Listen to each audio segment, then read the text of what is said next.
Chris, give us a bit of an overview. What are you going to be covering in the webinar in March?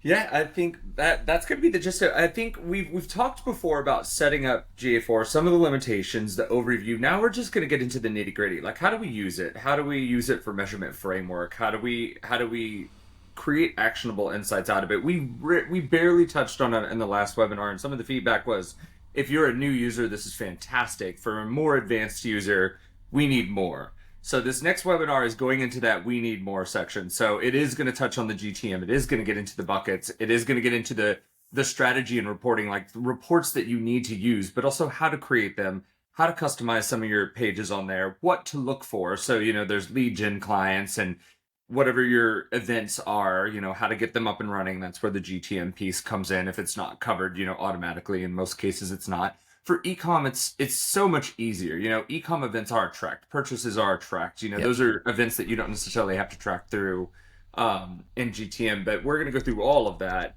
get into the nitty gritty, and it's a two-based session, or two 1.5-hour sessions. So the first one's getting it up and then giving some homework, being like, hey, try this out, test it out, and then come back to us with more questions.